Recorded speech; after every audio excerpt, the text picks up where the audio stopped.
ഇനിയിപ്പം action hero Biju second part വരുന്നുണ്ട്. അപ്പോൾ അതിനകത്തുള്ളത് സീരിയസ് ആണെങ്കിൽ ഒരു കോമിക്കൽ അപ്രോച്ച് ആയിരുന്നു. എല്ലാവരും എൻ്റെ ക്യാരക്ടർ കണ്ട് ചിരിച്ചിട്ടുള്ളൊരു പടം, ഈവൻ കുട്ടികളടക്കം ആ തെറി വിളിക്കുന്ന സീൻ.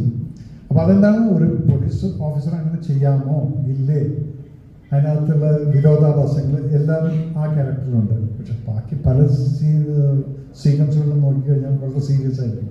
ഇതിൽ ഞാൻ കുറച്ച് സീരിയസ് ആണ്.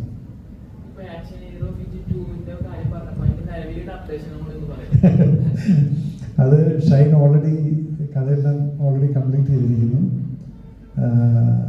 ഇവിടെ ആ സ്ഥലം പറഞ്ഞു കഴിഞ്ഞാൽ ചിലപ്പോൾ ഷൈൻ ഇഷ്ടപ്പെടില്ല. അവനിവിടുന്ന് കേരളത്തിൽ നിന്ന് പുറത്ത് കുറേ ദൂരത്ത് പോയിട്ട് ഒരു ബോർഡർ ഏരിയയിൽ ഷൂട്ടെല്ലാം ചെയ്തിട്ട് വന്നിട്ടുണ്ട് കുറച്ച് സീക്വൻസ്.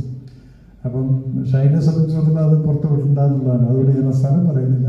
പക്ഷെ കാര്യങ്ങൾ നടക്കുന്നുണ്ട്. പക്ഷെ ഷൈൻ പെട്ടെന്ന് ഒരു പടം ചെയ്യുന്നുണ്ട്. അതുകൊണ്ട് നിവിൻ പോളിൻ്റെയും ഡേറ്റും കൂടെ ഒന്നും മാറിയിരിക്കുന്നു. ബിക്കോസ് ഈസ് ഡൂയിങ് ഇപ്പം ലിസ്റ്റിൻ്റെ പടം ചെയ്യുന്നത്. എൻ്റെ അസിസ്റ്റൻ്റാണ് അത് ഡയറക്റ്റ് ചെയ്യുന്നത്. അപ്പോൾ ആ പടത്തിനത്